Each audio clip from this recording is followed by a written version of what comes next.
إن الحمد لله نحمده ونستعينه ونستغفره ونعوذ بالله من شرور أنفسنا ومن سيئات أعمالنا من يهده الله فلا مضل له ومن يضلل فلا هادي له وأشهد أن لا إله إلا الله وحده لا شريك له وأشهد أن محمدا عبده ورسوله يا أيها الذين آمنوا اتقوا الله حق تقاته ولا تموتن إلا وأنتم مسلمون يا أيها الناس اتقوا ربكم الذي خلقكم من نفس واحدة وخلق منها زوجها وبث منهما رجالا كثيرا ونساء واتقوا الله الذي تساءلون به والأرحام إن الله كان عليكم رقيبا يا أيها الذين آمنوا اتقوا الله وقولوا قولا سديدا يصلح لكم أعمالكم ويغفر لكم ذنوبكم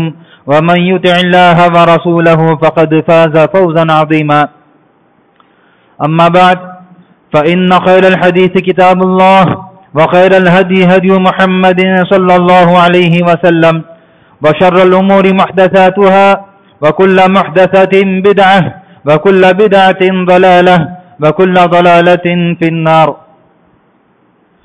وعن أبي هريرة رضي الله تعالى عنه أن رسول الله صلى الله عليه وسلم قال: من كان يؤمن بالله واليوم الآخر فليقل خيرا أو ليصمت ومن كان يؤمن بالله واليوم الآخر فليكرم جاره ومن كان يؤمن بالله واليوم الآخر فليكرم ضيفه. متفق علیہ. محترم حاضرین جمعہ اور پردہ نشین خواتین اسلام، خطبہ مسنونہ کے بعد میں نے آپ لوگوں کے سامنے صحیح بخاری اور صحیح مسلم سے ایک مشہور اور معروف حدیث پڑھی ہے. علماء نے اس حدیث کو جوامع الکلم میں شمار کیا ہے، یعنی اللہ تعالیٰ نے اللہ کے رسول صلی اللہ علیہ وسلم کو بہت ساری خصوصیتوں سے نوازا تھا. انہی میں سے ایک خصوصیت آپ کی یہ تھی کہ اللہ کے رسول صلی اللہ علیہ وسلم جب بات کرتے تو بڑی مختصر بات کیا کرتے، الفاظ بڑے مختصر ہوا کرتے، الفاظ چھوٹے ہوا کرتے، لیکن ان الفاظ میں بڑی گہرائی ہوتی تھی. ان الفاظ میں اتنی وسعت ہوا کرتی تھی کہ اگر ان الفاظ کی تشریح کرنے جائیں تو بڑی بڑی کتابیں ان الفاظ پر لکھی جا سکتی ہیں. انہی میں سے ایک حدیث یہ حدیث ہے جو میں نے آپ کے سامنے پڑھی. اور پھر اسی طرح اس حدیث کو امام نووی رحمہ اللہ نے اسلام کا ثلث قرار دیا ہے. یعنی اس ایک حدیث میں اللہ کے رسول صلی اللہ علیہ وسلم نے اسلام کی ایک ایسی خوبی بیان کی ہے جس کا تعلق حقوق العباد سے ہے، یعنی بندوں کی آپسی حقوق سے ہیں. اگر کوئی بندہ اس حدیث پر عمل کر لے تو اس کا ثلث اسلام، ایک تہائی تھرڈ اسلام اس کا درست ہو جائے گا. اس لیے امام نووی رحمہ اللہ نے اس حدیث کو ثلث الاسلام قرار دیا ہے. اللہ کے رسول صلی اللہ علیہ وسلم نے جو میں نے حدیث پڑھی ہے، اس حدیث میں 3 باتیں بیان کی ہیں یا 3 باتوں کی طرف رہنمائی کی ہے. سب سے پہلی بات اللہ کے رسول صلی اللہ علیہ وسلم نے ارشاد فرمایا، ابو ہریرہ حدیث کے راوی ہیں، کہ من کان یؤمن باللہ والیوم الآخر فلیقل خیرا او لیصمت. جو اللہ پر اور آخرت کے دن پر ایمان رکھتا ہے اسے چاہیے کہ جب بات کرے تو بھلی بات کرے، اچھی بات کرے، اور جب اچھی بات کرنا نہ ہو، بھلی بات کرنا نہ ہو تو آدمی خاموش رہے. سب سے پہلی چیز اس حدیث سے یہ بات معلوم ہوتی ہے کہ اللہ کے رسول صلی اللہ علیہ وسلم نے اس حدیث میں جو 3 باتیں بیان کی ہیں، ان تینوں بات کرنے سے پہلے اللہ کے رسول نے ایک بات کہا من کان یؤمن باللہ والیوم الآخر. جو بندہ اللہ تعالیٰ پر ایمان لاتا ہے اور آخرت پر ایمان لاتا ہے وہ بندہ یہ کام کرتا ہے، یہ کام کرتا ہے، یہ کام کرتا ہے. سب سے پہلی بات یہ بات معلوم ہوتی ہے کہ یہ جو 3 کام ہیں جو حدیث میں بیان کیے گئے ہیں، یہ کام وہی بندہ کرتا ہے جو اللہ تعالیٰ پر ایمان لاتا ہے اور آخرت کے دن پر ایمان لاتا ہے. یا دوسرے الفاظ میں ایسے کہیے کہ یہ جو 3 کام ہیں، یہ 3 کام اللہ تعالیٰ پر ایمان لانے اور آخرت پر ایمان لانے کی بہت بڑی دلیل ہے. جو بندہ یہ کام کرتا ہے اس پر اللہ تعالیٰ کا ایمان ہے اور اس پر آخرت پر ایمان ہے. سب سے پہلی چیز فَلْيَقُلْ خَيْرًا أَوْ لِيَصْمُتْ. جب آدمی بات کرے تو بھلی بات کرے. عربی میں خیر کسے کہتے ہیں؟ فَلْيَقُلْ خَيْرًا. خیر کا معنی عربی میں ہر وہ کام جس سے اللہ تعالیٰ راضی ہوتا ہے اور جس سے اللہ کے رسول صلی اللہ علیہ وسلم راضی ہوتے ہیں، اس کو عربی میں خیر کہا جاتا ہے. تو کلام میں خیر کیا ہے، بات کرنے میں خیر کیا ہے. بات کرنے میں خیر یہ ہے کہ جب آدمی اپنی زبان کھولے، اپنا منہ کھولے بات کرنے کے لیے، تو اپنی زبان سے وہ الفاظ نکالے جس سے اللہ تعالیٰ راضی ہوتا ہے اور جس کے کرنے کا حکم اللہ کے رسول صلی اللہ علیہ وسلم نے دیا ہے. اور خیر کا اپوزٹ ہے عربی میں شر. خیر کی ضد ہے شر. شر کسے کہتے ہیں؟ شر کا معنی یہ ہے کہ ہر وہ کام جس کے کرنے سے اللہ تعالیٰ ناراض ہوتا ہے، جس سے کے کرنے سے اللہ کے رسول صلی اللہ علیہ وسلم ناراض ہوتے ہیں، اس کو عربی میں شر کہا جاتا ہے. تو جب آدمی اپنی زبان سے خیر نکالے تو اپنی زبان سے شر نکالنے سے بچے. ہر وہ کام جس سے اللہ تعالیٰ ناراض ہوتا ہے، اپنی زبان سے وہ الفاظ، وہ کام نکالنے سے بچے. فَلْيَقُلْ خَيْرًا. تو جب آدمی اپنی زبان سے خیر نکالے تو خیر سے کیا کیا مراد ہو سکتا ہے، اپنی زبان سے کیا کیا وہ چیزیں ادا کر سکتا ہے. ہر وہ کام جس سے اللہ تعالیٰ راضی ہوتا ہے، ہر کام وہ آدمی اپنی زبان سے نکال سکتا ہے. جیسے سچ بولنا خیر ہے، دعوت دینا، آدمی اسلام کی بات اپنی زبان سے نکالنا خیر ہے. اس طریقے سے جو بھی خیر ہو سکتا ہے آدمی اپنی زبان سے نکالے. فَلْيَقُلْ خَيْرًا. اور اس کے مقابلے میں شر کیا ہے جو اپنی زبان سے ادا کر سکتا ہے؟ جھوٹ ہے، شر ہے، اللہ تعالیٰ ناراض ہوتا ہے. اسی طرح غیبت ہے، اللہ تعالیٰ ناراض ہوتا ہے. چغل خوری ہے، اللہ تعالیٰ ناراض ہوتا ہے. الزام لگانا اللہ تعالیٰ ناراض ہوتا ہے. ایک آدمی کسی پر غلط الزام نہ لگائے. اسی لیے مومنین کی جو صفتیں بیان کی گئی ہیں ان میں سے ایک صفت یہ ہے کہ مومنین پاک دامن عورتوں پر الزام نہیں لگاتے ہیں. الزام لگانا یہ بھی زبان سے ادا ہونے والا شر ہے. اس طریقے سے گالی بکنا شر ہے. غلط الفاظ اپنے زبان سے نکالنا شر ہے. اس طریقے سے جو بھی شر ہو سکتا ہے آدمی اپنی زبان سے ادا کرنے سے اپنے آپ کو محفوظ رکھے. فَلْيَقُلْ خَيْرًا. آدمی بات کرے تو بھلی بات کرے. یاد رکھیں انسان کے جو جوارے ہیں، انسان کے جسم کے جو بھی اعضاء ہیں، ہاتھ ہے، پیر ہے، اس طریقے سے انسان کے جو بھی اعضاء ہیں ان تمام اعضاء میں سب سے کام آنے والی چیز جس سے آدمی کام لیتا ہے وہ زبان ہے. آپ دیکھیں عموماً آدمی ہاتھ سے کام کم کرتا ہے، پیر سے کام کم کرتا ہے، لیکن آدمی اپنی زبان سے بہت کام کرتا ہے. آدمی زبان سے بات کرتا ہے، ایک دوسرے کو سمجھاتا ہے. آدمی اسی زبان سے کسی ایک کو اسلام کی دعوت دیتا ہے. آدمی اسی زبان کے ذریعے ایک دوسرے کو حکم دیتا ہے، آرڈر کرتا ہے. تو اس طرح آدمی سب سے زیادہ کام آدمی زبان سے کرتا ہے. اسی لیے زبان سے سب سے زیادہ کام ہونے کی بنا پر جب انسان صبح کرتا ہے، مسلم کی روایت ہے، جب انسان صبح کرتا ہے انسان کے جسم کے سارے اعضاء زبان سے مخاطب ہوتے ہیں. زبان سے مخاطب ہو کے سارے کے سارے اعضاء زبان سے کہتے ہیں، کیا ہے زبان؟ اگر تو درست ہو گئی تو ہم سارے کے سارے درست ہیں، لیکن اگر تو بگڑ گئی تو تیرے بگڑنے کی وجہ سے تو بھی عذاب میں مبتلا ہوگی اور تیری وجہ سے ہم سارے کے سارے عذاب میں مبتلا ہوں گے۔ اب دیکھیں گے ایک آدمی اپنی زبان سے کفری الفاظ نکالتا ہے، اپنی زبان سے کفر کے الفاظ نکالتا ہے تو آدمی کافر ہو جاتا ہے۔ تو کیا زبان کفر کے الفاظ نکالنے کی وجہ سے کیا عذاب صرف زبان کو ہوگا؟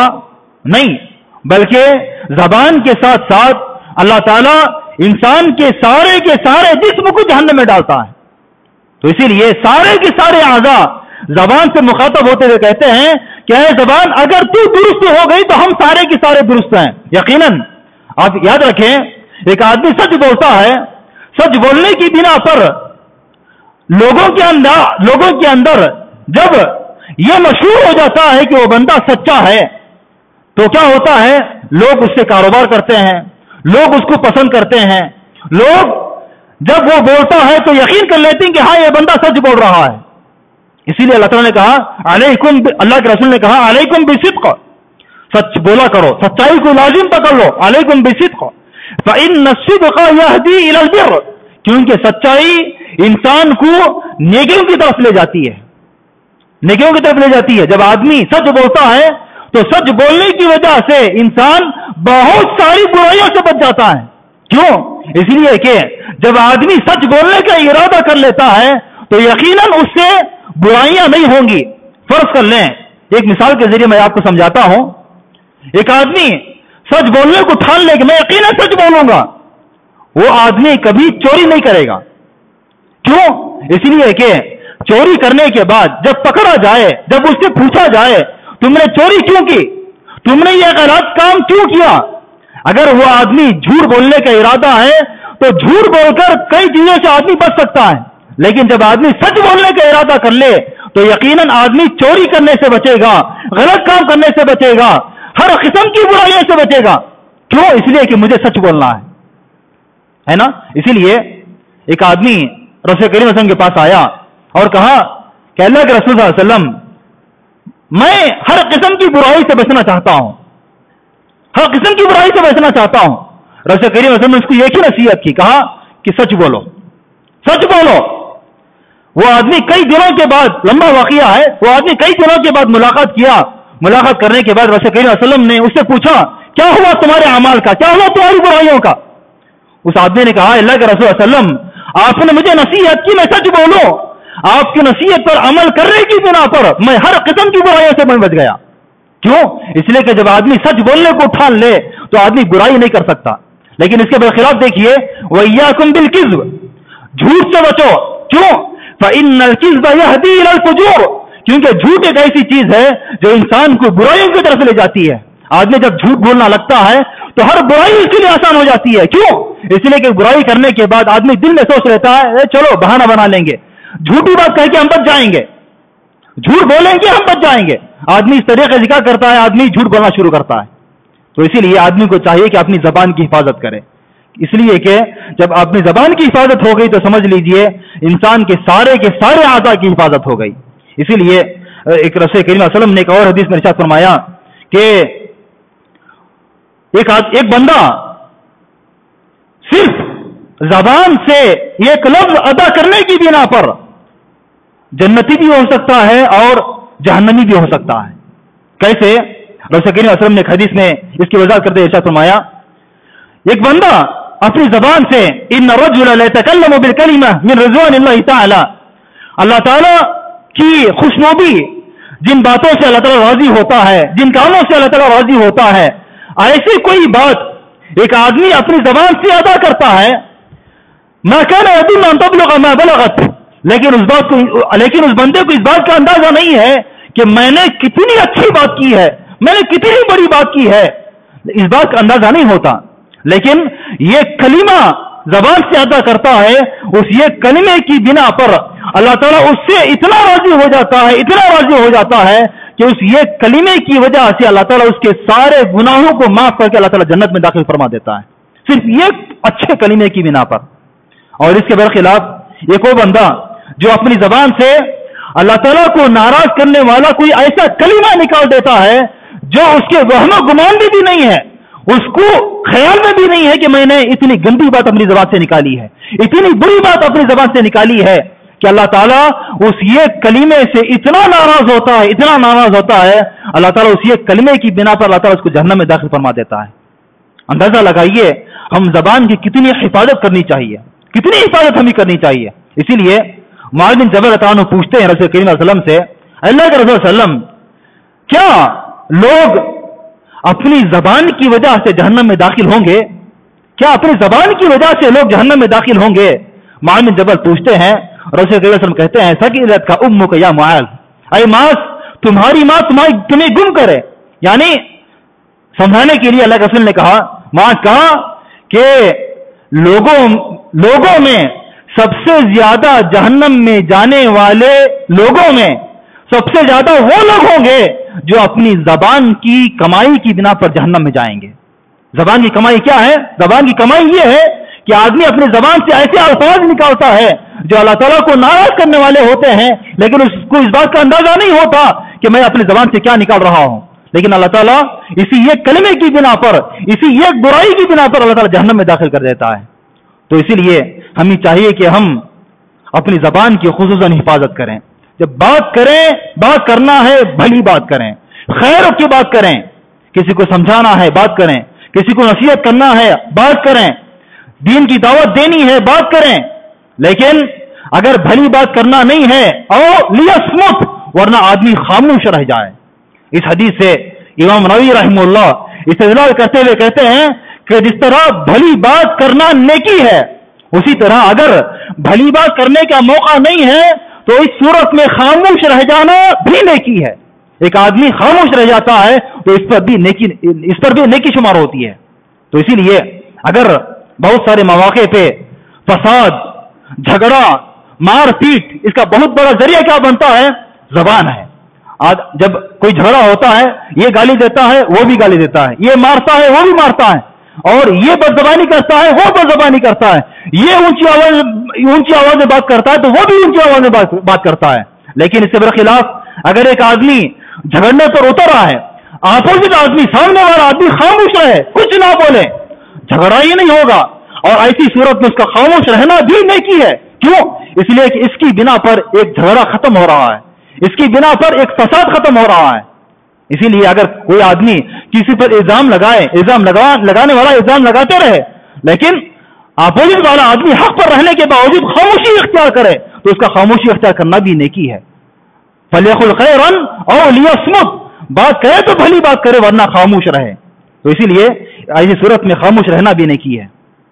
دوسری چیز جو اس حدیث میں بیان کی گئی، رسول کریم نے ارشاد فرمایا، وَمَنْ كَانَ يُؤْمِنُ بِاللَّهِ وَالْيَوْمِ الْآخِرِ فَلْيُكْرِمْ جَارَهُ، جو بندہ اللہ پر اور آخرت کے دن پر ایمان رکھتا ہے اس کو چاہیے کہ وہ اپنے پڑوسی کی عزت کرے۔ فَلْيُكْرِمْ جَارَهُ، پڑوسی کسے کہتے ہیں؟ پڑوسی جو گھر کا پڑوسی ہے وہ بھی پڑوسی کہلاتا ہے، اس کی دیوار اپنے دیوار سے لگی ہوئی ہے، یا اپنا دروازہ سامنے کے دروازے سے نظر آتا ہے، یہ بھی پڑوسی ہے۔ پھر اسی طرح وہ بھی پڑوسی ہے جو وقتی طور پر ہمارے ساتھ حاضر رہتا ہے، یہ بھی ہمارا پڑوسی ہے۔ جس طرح اسکول میں ہم اپنے کچھ ساتھی ہوتے ہیں تو میرا ساتھی اپنے ساتھی کا پڑوسی ہے۔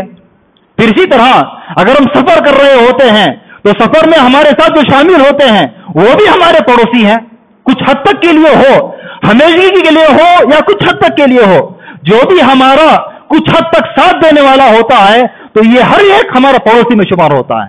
تو اسی لیے فَلْيُكْرِمْ جَارَهُ، اپنے پڑوسی کی عزت کرے۔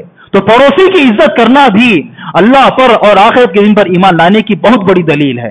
فَلْيُكْرِمْ جَارَهُ، ایک اللہ تعالیٰ نے قرآن مجید میں پڑوسی کے جو حقوق بیان کیے ہیں، ان پڑوسی کے حقوق کو اللہ تعالیٰ نے اللہ تعالیٰ کی عبادت کے ساتھ جوڑ دیا ہے۔ اللہ تعالیٰ نے کہا وَاعْبُدُوا اللَّهَ، اللہ تعالیٰ کی عبادت کرو، وَلَا تُشْرِكُوا بِهِ شَيْئًا، اللہ تعالیٰ کے ساتھ کسی اور کو شریک مت کرو، وَبِالْوَالِدَيْنِ إِحْسَانًا، والدین کے ساتھ حسن سلوک سے پیش آؤ، وَبِذِي الْقُرْبَى، رشتہ داروں کے ساتھ اچھے سلوک سے پیش آؤ، وَالْيَتَامَى وَالْمَسَاكِينِ، یتیموں کے ساتھ، مسکینوں کے ساتھ اچھا برتاؤ کرو، والجار ذی القربى والجار الجنب والصاحب بالجنب. اللہ تعالیٰ نے یہاں پڑوسی کے 3 قسمیں بیان کی. والجار ذی القربى، تمہارا وہ پڑوسی جو تمہارا رشتہ دار ہے اس کا تم حق ادا کرو. والجار الجنب، تمہارا جو بازو کا پڑوسی ہے اس کا بھی حق ادا کرو. والصاحب بالجنب، اور تمہارا وہ ساتھی جو کچھ وقت کے لیے تمہارے ساتھ رہتا ہے تم اس کا بھی حق ادا کرو، کیونکہ وہ بھی تمہارا پڑوسی ہے. اس آیت سے استدلال کرتے ہوئے علماء کہتے ہیں کہ پڑوسی کی 3 قسمیں ہیں. نمبر 1، ایک وہ پڑوسی جو ہمارا پڑوسی ہے جو مسلمان ہے اور رشتہ دار ہے اور پڑوسی ہے. تو اگر ایسا پڑوسی ایسا ہے جو تمہارا رشتہ دار ہے اور وہ مسلمان ہے اور وہ تمہارا پڑوسی ہے، تو ایسے پڑوسی کے 3 حق تم پر عائد ہوتے ہیں. ایک حق کیا ہے؟ تمہارا وہ پڑوسی ہے اس لیے تم کو اس کا حق ادا کرنا ہے. اور دوسرا حق کیا ہے؟ وہ مسلمان ہے، مسلمان ہونے کے ناطے بھی تمہارا حق بنتا ہے کہ تم اس کا حق ادا کرو. اور تیسرا، وہ تمہارا رشتہ دار ہے. اگر کوئی بندہ ایسا پڑوسی ہے جو رشتہ دار بھی ہے، مسلمان بھی ہے اور پڑوسی بھی ہے، اگر ہم اس کا حق ادا کرتے ہیں تو اللہ تعالیٰ ہم کو 3 اجر عطا کرے گا. ایک اجر پڑوسی کے، اور دوسرا مسلمان ہونے کا، اور تیسرا رشتہ دار ہونے کا. اور ایک اور پڑوسی جو ہے جو رشتہ دار تو نہیں ہے لیکن مسلمان ہے اور پڑوسی ہے، اگر ہم اس کا حق ادا کرتے ہیں تو ہم کو 2 اجر ملیں گے. ایک اجر پڑوسی ہونے کا اور دوسرا مسلمان ہونے کا. اور تیسرا، اگر تمہارا پڑوسی کافر ہے، مسلمان نہیں ہے لیکن کافر ہے، اگر اس کے باوجود بھی اگر تم اس کا حق ادا کرتے ہیں تو اس پر بھی تم کو اجر ملے گا. ایسا نہیں کہ وہ کافر ہے ہم اس کو ستا سکتے ہیں، ہم اس کو مار سکتے ہیں، ہم اس کو تکلیف دے سکتے ہیں، نہیں، وہ ہمارا پڑوسی ہے. کافر ہونے کے باوجود بھی اس کا حق ادا کرنا ہم پر ضروری ہے. تو اسی لیے اگر پڑوسی ہے تو ہم اس کا حق ادا کریں. ایک حدیث میں رسول کریم صلی اللہ علیہ وسلم نے پڑوسی کو تکلیف دینے کے تعلق سے کہا، اللہ کے رسول نے 3 مرتبہ کہا واللہ لا یؤمن، واللہ لا یؤمن، واللہ لا یؤمن. اندازہ لگائی اس حدیث پر رسول کریم صلی اللہ علیہ وسلم نے 3 مرتبہ اللہ تعالیٰ کی قسم کھائی اور کہا اللہ تعالیٰ کی قسم وہ بندہ مومن نہیں ہو سکتا، اللہ تعالیٰ کی قسم وہ بندہ مومن نہیں ہو سکتا، اللہ تعالیٰ کی قسم وہ بندہ مومن نہیں ہو سکتا. صحابہ نے تعجب کرتے ہوئے پوچھا اللہ کے رسول کون ہے جو مومن نہیں ہے، برباد ہو جائے ایسا بندہ، کون ہے وہ؟ اللہ کے رسول نے کہا من لا یأمن جارہ بوائقہ، وہ جس کا پڑوسی اس کی تکلیفوں سے محفوظ نہ رہے. ایک آدمی اپنے پڑوسی کو تکلیف دیتا ہے، کسی بھی قسم کی تکلیف، کوئی بھی تکلیف ہو، پڑوسی کو تکلیف دیتا ہے، اپنا کچرا اس کے کمپاؤنڈ میں ڈالتا ہے، یا زور سے ایسی زور کی آواز اپنے گھر میں لگایا ہوا ہے کہ پڑوسی کو تکلیف ہوتی ہے. جو بھی پڑوسی کو تکلیف دینے کی جو بھی طریقے ہیں، جس طریقے سے پڑوسی کو تکلیف دیتا ہے، اگر پڑوسی کو تکلیف دینے والا ہے تو ایسا بندہ مومن نہیں ہے اللہ تعالیٰ اور اللہ کے رسول کی نظر میں. تو اسی لیے ہمیں چاہیے کہ ہم پڑوسی کو ہرگز ہم تکلیف نہ دیں. پھر اسی طرح تیسری چیز رسول اللہ صلی اللہ علیہ وسلم نے اس حدیث میں جو بیان کی وَمَنْ كَانَ يُؤْمِنُ بِاللَّهِ وَالْيَوْمِ الْآخِرِ فَلْيُكْرِمْ ضَيْفَهُ، جو بندہ اللہ تعالیٰ پر اور آخرت کے دن پر ایمان رکھتا ہے فَلْيُكْرِمْ ضَيْفَهُ، اپنے مہمان کی عزت کرے، اپنے مہمان کا احترام کرے. تو مہمان کا احترام کرنا، مہمان نوازی کرنا، یہ بھی اللہ تعالیٰ پر اور آخرت کے دن پر ایمان لانے کی بہت بڑی دلیل ہے. اسی لیے ہم دیکھتے ہیں کہ عرب میں رسول کریم صلی اللہ علیہ وسلم کے زمانے میں بھی اور آپ سے پہلے بھی عربوں کے اندر جو بہت ساری خصوصیات تھیں، ان میں سے ایک بہت بڑی خصوصیت کیا تھی؟ وہ بڑے مہمان نواز تھے، بڑے مہمان نواز تھے. ایک حاتم طائی ایک نام آتا ہے جن کے بیٹے عدی بن حاتم مسلمان ہوئے. حاتم طائی مہمان نوازی میں بہت مشہور تھے، اتنے مشہور تھے حاتم طائی، اتنے مشہور تھے کہ ان کے تعلق سے کہا جاتا ہے کہ ان کے گھر کا چولہا کبھی ٹھنڈا نہیں ہوا. کیا مطلب اس کا؟ مطلب یہ ہے کہ ہمیشہ مہمان نوازی کیا کرتے اور مہمان نوازی کی بنا پر ہمیشہ ان کے گھر میں مہمانوں کے لیے کھانا پکا کرتا. عربوں کی مہمان نوازی بڑی مشہور ہے. اسی لیے ابراہیم علیہ السلام بھی بڑے مہمان نواز تھے. ابراہیم علیہ السلام کو جو صفتیں قرآن و حدیث میں بیان کی گئی ہیں ان میں سے صفت یہ ہے کہ ابراہیم علیہ السلام بڑے مہمان نواز تھے. مہمان نوازی اسلام کا بہت بڑا ایک اہم رکن ہے. اسی لیے رسول کریم صلی اللہ علیہ وسلم نے مہمان نوازی کے تحت الضیافۃ ثلاثۃ ایام، کسی بندے کی مہمان نوازی کرنا یہ 3 دن حق بنتا ہے کہ اس کی مہمان نوازی کی جائے 3 دن تک. وجائزۃ یوم ولیلہ، اور پہلا دن میزبان کا یہ حق بنتا ہے کہ پہلے دن اس کو اچھا کھلائے، اچھا پلائے، ہاں دوسرے دن تیسرے دن آدمی کو چاہے کہ اس کو کھلائے پلائے، اپنے پاس جو کچھ میسر ہے اس کو آدمی کھلائے۔ اسی لیے مہمان نوازی کے تعلق سے ایک اور چیز رسول کریم صلی اللہ علیہ وسلم نے جو مہمان بن کر آتا ہے اس کے تعلق سے ایسا فرمایا، مسلم کی روایت ہے وَلَا يَحِلُّ لِرَجُلِ مُسْلِمٍ أَن يُقِيمَ عِنْدَ أَخِيهِ حَتَّى يُؤْثِمَهُ، کسی مسلمان کے لیے یہ حلال نہیں ہے کہ اپنے بھائی کے پاس اتنے دن قیام کرے کہ اس کے قیام کرنے کی وجہ سے میزبان کو یعنی جس کے گھر میں رکا ہوا ہے اس کو تکلیف ہونے لگے، اتنے دن اس کا قیام نہ کرے۔ بہت سارے مواقع پہ ہوتا ہے کہ کچھ لوگ گھروں میں آ کے بیٹھ جاتے ہیں، کھانا کھلا رہا ہے، کھاتے رہتے ہیں، جانے کا نام نہیں لیتے ہیں۔ اگر کوئی بندہ ایسا کرتا ہے تو ایسا اس کے لیے حلال نہیں ہے۔ جب تک مہمان نوازی کرتا رہے، مہمان بن کر رہے، پھر کچھ دن کے بعد جب اس کی جو حاجت ہے، حاجت جب پوری ہو جائے تو اپنے گھر سے وہ چلا جائے۔ تو مہمان نوازی یہ بھی مسلمانوں کا شیوا ہمیشہ سے رہا ہے۔ تو اسی لیے مہمان کو بار سمجھنا، مہمان کو بوجھ سمجھنا، یہ مسلمانوں کے لیے ہرگز باعث زیب نہیں ہے، اس لیے کہ مشہور مقولہ ہے کہ دانے دانے پہ لکھا ہے کھانے والے کا نام۔ تو اسی لیے مہمان جب آپ کے گھر میں آ کر کھاتا ہے تو وہ اپنا رزق آپ کے گھر میں کھا رہا ہے۔ اگر آپ اس کو کھلاتے ہیں پلاتے ہیں، ہر دانے پر آپ کو اجر لکھا ہوا ہوتا ہے۔ تو اسی لیے کبھی مہمان کو بوجھ نہیں سمجھنا چاہیے۔ اس حدیث میں رسول کریم صلی اللہ علیہ وسلم نے ہمیں 3 باتوں کی طرف رہنمائی کی۔ سب سے پہلی بات یہ ہے کہ جب ہم بات کریں تو بھلی بات کریں، ورنہ ہم خاموش رہیں۔ اور دوسری بات یہ ہے کہ اپنے پڑوسی کا احترام کریں، پڑوسی کا خیال کریں اور پڑوسی کی عزت کریں، پڑوسی کو تکلیف نہ دیں۔ اور تیسری بات اس حدیث میں یہ بیان کی گئی کہ مہمان کی عزت کریں، جب مہمان آ جائے تو اس کو بوجھ نہ سمجھیں بلکہ اللہ تعالیٰ کی طرف سے رحمت سمجھتے ہوئے اس کا احترام کریں، اس کا خیال کریں۔ یہ تینوں باتیں اللہ تعالیٰ پر اور آخرت کے دن پر ایمان لانے کی دلیل ہے۔ اللہ تعالیٰ سے دعا ہے کہ اللہ تعالیٰ مجھے ہم تمام لوگوں کو کئی ہوئی باتوں پر عمل کرنے کی توفیق عطا فرمائے، اپنی زبان سے حق بات ادا کرنے کی توفیق عطا فرمائے، زبان سے ادا ہونے والے ہر قسم کی شر سے ہمیں محفوظ رکھے، مہمان کی عزت کرنے والا بنائے اور پڑوسی کا احترام کرنے والا بنائے، جب تک زندہ رکھے، اسلام پر زندہ رکھے، خاتمہ عطا فرماتے ایمان پر ہمارا خاتمہ عطا فرمائے، جو بھی بیمار ہیں ان کو شفا کاملہ عاجلہ عطا فرمائے، جو بھی توحید کی حالت میں انتقال کر چکے ہیں اللہ تعالیٰ ان کی قبروں کو نور سے بھر دے، اللہ تعالیٰ تمام لوگوں کو قبر کے عذاب سے محفوظ رکھے، جہنم کے عذاب سے محفوظ رکھے، جنت والے اعمال کرنے کی توفیق عطا فرمائے، جنت الفردوس کا مقام عطا فرمائے، آمین۔ ربنا